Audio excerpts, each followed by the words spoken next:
Agora deixa eu te contar essa história aqui para a gente fechar. Anos atrás eu estava pregando numa outra parte do mundo chamada Ásia Central. A Ásia Central é um conglomerado de 5 países. 5 países impronunciáveis. Cazaquistão, Quirguistão, Uzbequistão, Tadiquistão e Turcomenistão. Os 5 países são ex-soviéticos. Eles eram parte da União da República Socialista Soviética. Ou seja, eles trazem aquele ranço de perseguição contra a igreja, contra tudo que não é soviético. E os 5 países são altamente islâmicos hoje. Muito pesado. Ou seja, você pega, pastor Dilton, os 2 maiores principados da história para mim, o comunismo soviético e o Islã. Você mistura no liquidificador, você joga em cima do mapa da Ásia Central, o lugar mais oprimido que eu já fui na vida. Você sai no aeroporto com medo já. Negócio demoníaco mesmo. Um dos meus melhores amigos me traduzia naquele dia. Esse cara é um herói para mim. Não vou falar o nome. Mas esse cara, ele era agente da Spetsnaz, antes de se converter. Spetsnaz era a polícia soviética que perseguia cristãos, que perseguia ideologias que não são soviéticas. Esse cara torturava pastores e crentes. Era o trabalho dele. Um russo desse tamanho, com a mão desse tamanho, campeão de boxe. Esse cara se converteu, aceitou Jesus, se tornou depois pastor, e ele hoje dirige um seminário teológico, o único entre os 5 países. Aí, esse cara, para você ter ideia, só com quem a gente lida, esse camarada, os alunos do seminário dele começaram a sofrer perseguição da polícia secreta. Ele foi na polícia, porque ele conhece todo mundo, ele trabalhava com os caras, e falou assim: eu não quero que você toque mais nos meus alunos. Então, cada 15 dias vou marcar uma hora, eu venho aqui, vocês me torturam, mas nos alunos vocês não encostam. Ele agenda a tortura para ele poder tocar o seminário dele. Eu estava dando aula no seminário dele, ele sumia. Aí, no fim do dia, ele voltava todo roxo, todo ferrado. Aí, no fim da minha viagem, que a Tatiana, a esposa dele, me contou. Falou: não, se ele não sair, não for na polícia, ele não consegue dar aula, ele precisa apanhar, ele precisa ser torturado, senão você não consegue. Aí eu estou com esse homem me traduzindo, eu não sou digno nem de respirar o mesmo ar que ele está me traduzindo meu sermão. Aí estou lá, pregando em inglês e traduzindo para o russo. Aí ele vira para mim e fala: Mário, acabou o culto agora, tem um casal que eu queria que você encontrasse. Você trabalha com perseguido religioso, você precisa encontrar esse casal, orar por eles, ajudar eles. Eu falei: não, claro. Aí ele traz um casal bonito, 40 e poucos anos, só que a perseguição era tão cruel, parecia que eles tinham quase 60, assim, pele devastada, desgastada, sabe, bem cansado. Mas lindos, os 2, o homem e a mulher. Aí eles vêm, dei um abraço. Falei: como eu posso orar por você? Aí me disseram assim: pastor, ore pelo nosso filho que está preso no Uzbequistão, que é o nosso país. Falei: claro, eu oro. Mas por que vocês não estão lá com ele? Ele está preso lá no Uzbequistão. Eu falei: não, nós não estamos lá porque a nossa igreja achou por bem a gente sair do país para ajudar ele, porque lá a gente estaria preso também. Daqui a gente consegue pagar advogado, a gente ajuda mais ele estando fora. Eu falei: faz sentido. E fala uma coisa bem, por que ele está preso? Aí ele está preso porque ele pregou o evangelho para um outro garoto da escola. Aí eu falei assim: escola? Quantos anos tem o garoto? Ele falou: 16 anos, pastor. Eu falei: peraí, então ele não está preso, deve ser uma FEBEM, né? Um centro de detenção de menores, alguma coisa. Não, nosso país não tem isso aí não, pastor. Nosso país é prisão, homem e mulher que divide só, mas é prisão. Então, vocês estão me dizendo que ele está preso entre adultos? É, está preso entre adultos. Ah, nesse momento aí, que ele me falou isso, já vem eu querendo resolver as coisas do meu jeito, né? Já vem autoridades na minha cabeça, como a gente conhece gente na ONU, gente no Itamaraty, para quem que eu telefono, isso é uma violação dos direitos humanos, aquela conversa mole já veio toda na minha cabeça. Um menino de 16 anos preso entre adultos, papá. Aí o pai notou que eu estava inquieto, o pai. Aí ele foi me explicar o óbvio, que eu trabalho com a igreja perseguida há 20 anos, eu já sei o que ele me falou, mas eu precisava ser humilhado naquele dia. Era necessário.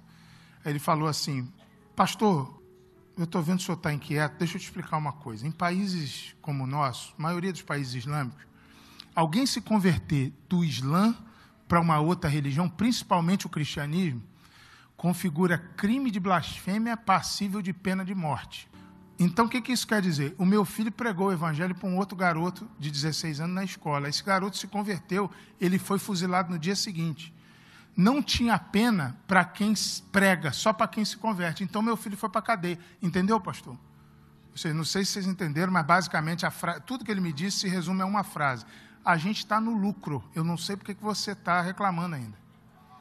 Era para o meu filho estar morto. Aí eu fiquei transtornado. Falei assim, quanto tempo tem que ele está preso? Foi 11 meses, pastor. Nessa hora, irmãos, aconteceu um negócio trágico na conversa. Pelo menos no meu ponto de vista. Porque o pai estava falando e a mãe estava de cabeça baixa. A mãe resolveu falar. E quando mãe fala, arregaça a gente, né? Porque pai é meio jornalista, já viu? Pai dá dados de filho. Meu filho joga bola, meu filho fala inglês, meu filho está preso. Mãe tem coração. Aí a mãe está olhando para baixo, assim. Aí essa mãe levanta o olho, tem uma lagriminha nela, assim. E o pai tinha falado que ele estava preso há 11 meses. Ela fala assim, ele é torturado todos os dias, pastor. Aí eu falei, como que ele é torturado? Como que eles fazem a tortura? O meu amigo que estava traduzindo ficou até envergonhado, porque ninguém pergunta isso. Aí ela falou, ele é torturado com agulha debaixo da unha todos os dias. Eles entram na cela e colocam a agulha debaixo da unha dele todo dia. Todo dia. Ali eu quase vomitei. A víscera veio aqui em cima, fiquei ruim, envergonhado, com raiva. E o pai notou de novo que eu estava inquieto. Aí o pai virou para mim e falou assim, pastor, é o recurso que eles têm, pastor. Eles estão tentando fazer o menino desistir. Eles estão vendo se o menino desiste de ser cristão, se o menino vira muçulmano, se o menino para de pregar. Aí eles precisam torturar, entendeu, pastor? É o recurso deles. E eu precisava ser humilhado naquele dia, irmãos. Aí eu fiz a última pergunta, só para fechar a tampa do caixão. Que ele falou assim, é para ver se o menino desiste. Eu falei, e conseguiram? Eu já sabia a resposta. Conseguiram? Ele desistiu? O cara sorriu para mim, o pai. De vez em quando eu estou dormindo ainda à noite, eu lembro do sorriso desse cara, parece uma tormenta. Ele falou assim, pastor, para o meu filho parar de pregar, ou eles matam, ou eles expulsam ele de lá. Porque até agora eles só conseguiram 138 convertidos na cadeia. E o meu filho não vai parar de pregar. O meu filho não para. Ninguém vai parar o meu filho.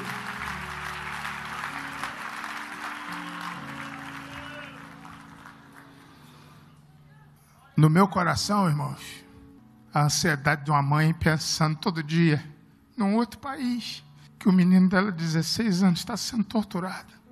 Chega a ser cortante esse pensamento na minha cabeça. Assim. Você imagina o dia dessa mulher, como é que é? Como é que era? Porque esse menino está solto, glória a Deus por isso, já está em casa, já está no Cazaquistão com os pais. Agora, você imagina a ansiedade dessa mulher? Você imagina o desespero? Todo dia, será que os torturadores já passaram na cela do meu filho? Será que vai passar ainda? Que hora que será que passa? Meio-dia? 1 hora? Mas não, eles decidiram fazer uma troca. E a gente fica pensando na tortura, a gente não respira. A gente prefere pensar nas salvações. A gente prefere pensar que Deus não nos deu um filho, Ele deu um missionário para entrar lá dentro do inferno e tirar a gente de lá. Meu filho não vai parar de pregar. Troque a sua ansiedade por um propósito.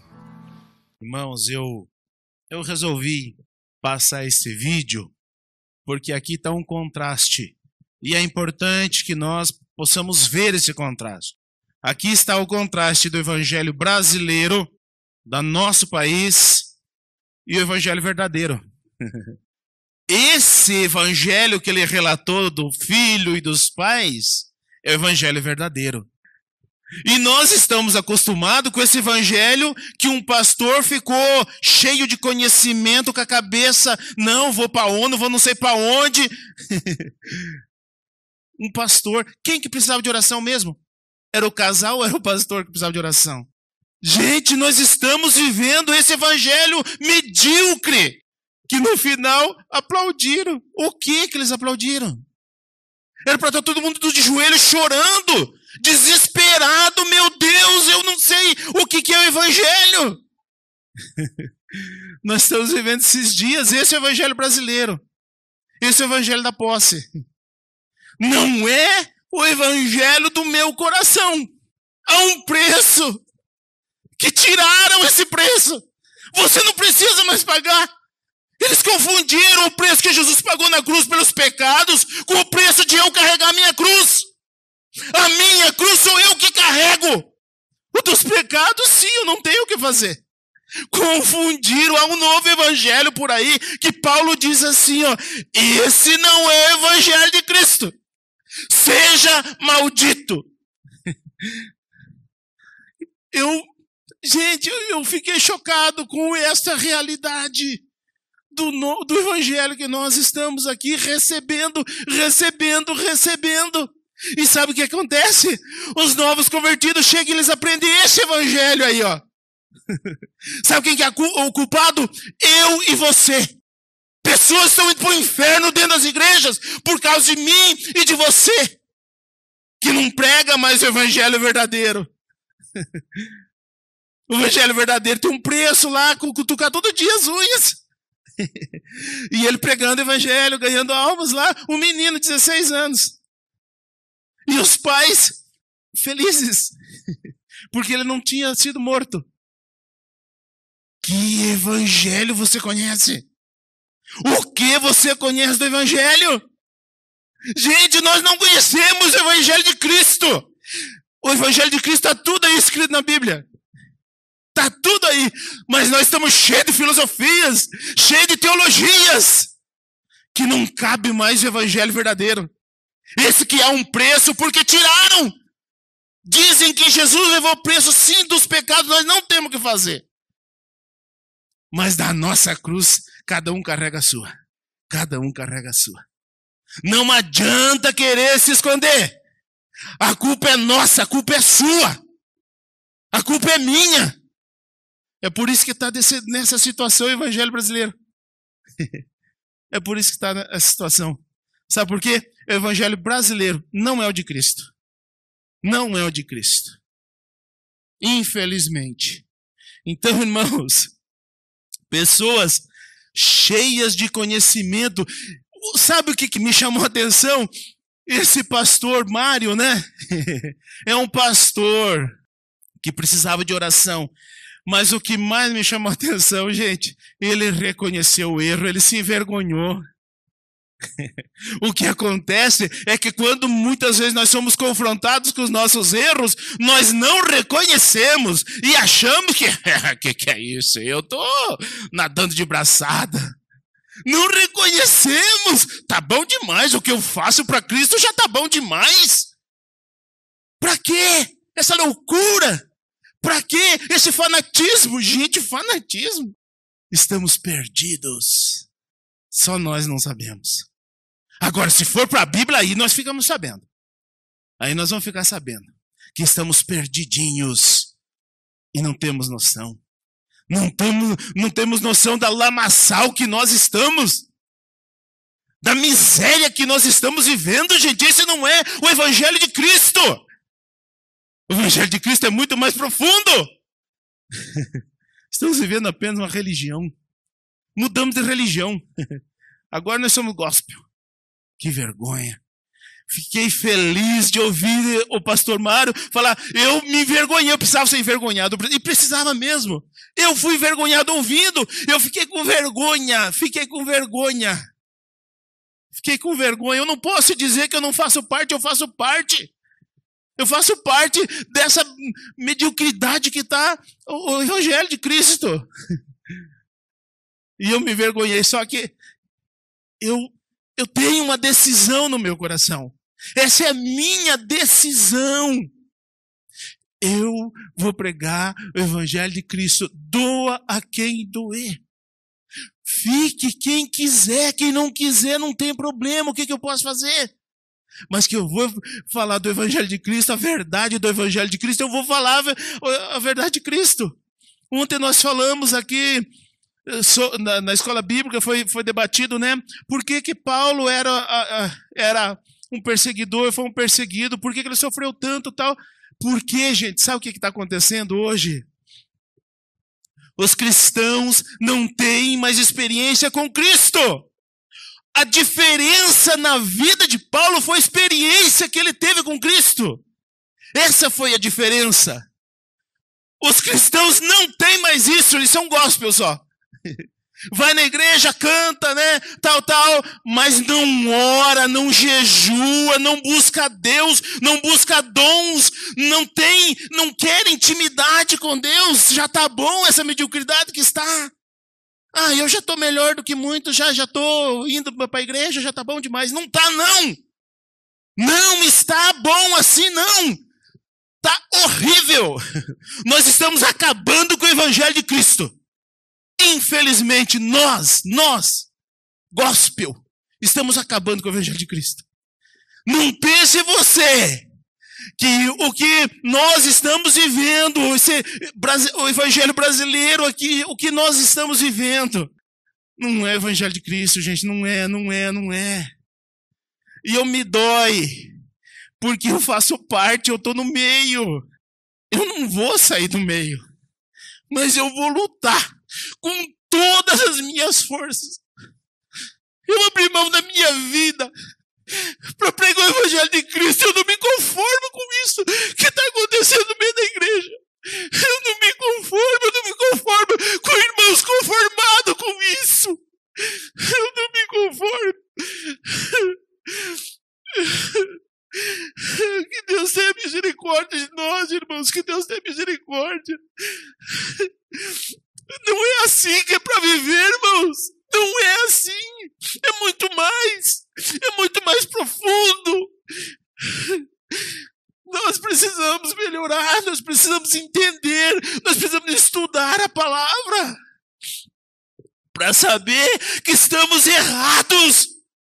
Se nós não for para a palavra, nós não vamos saber que estamos errados.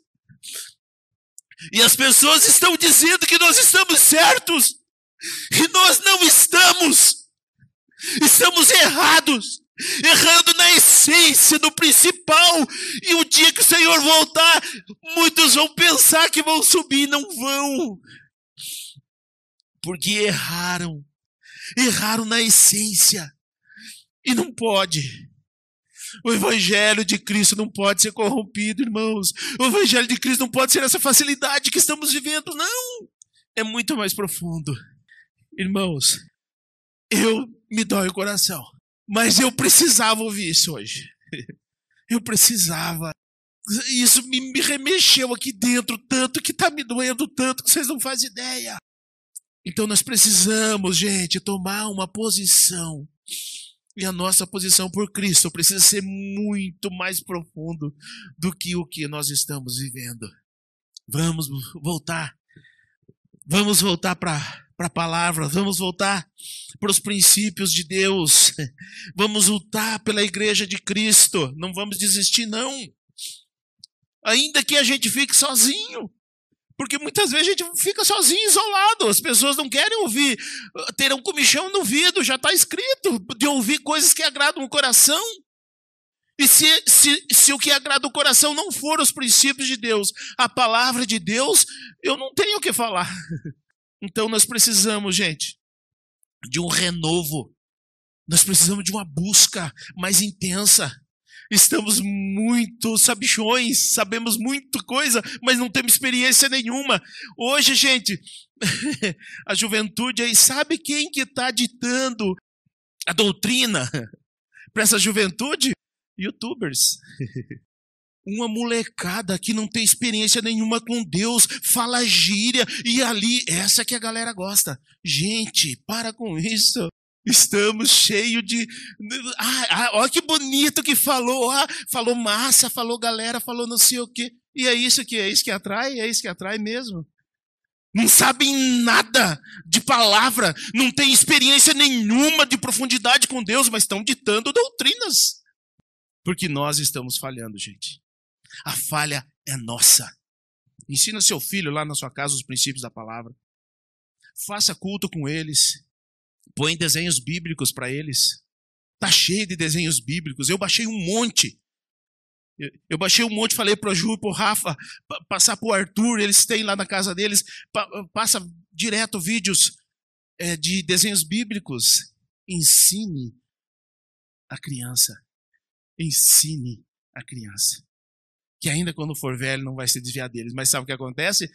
Cadê na casa? Cadê os pais? Não ensinam. E aí jogam as responsabilidades que são nossas, e nós chegamos aqui, queremos jogar a responsabilidade em outro. Não, gente, a responsabilidade é minha. Sou eu o responsável por esse caos. Nós não podemos fugir das nossas responsabilidades. Eu não posso jogar a culpa no caído. Ele já está caído. A culpa é minha. a culpa é sua. Mude de postura.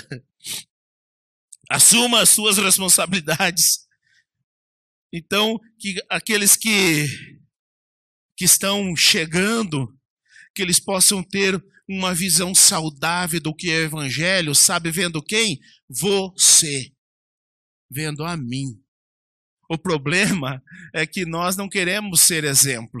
Sabe por quê? Nós estamos corrompidos e queremos ter uma vida light. Um dos nossos atletas perguntou para mim lá no vestiário, eu nem lembro quem que foi, mas me fizeram essa pergunta: pastor, e se a gente fizer alguma coisa aqui no campo, o que acontece? Eu falei: eu vou tratar lá na igreja. Eu vou disciplinar lá na igreja. Se alguma coisa acontecer aqui no campo, eu vou disciplinar lá na igreja. Não tem distinção. Nós somos de Cristo ou não. Não tem distinção. Ah, não, mas foi lá. Não interessa que foi lá. Nós precisamos tomar cuidado, gente. Porque este evangelho que estamos vivendo não é o de Cristo.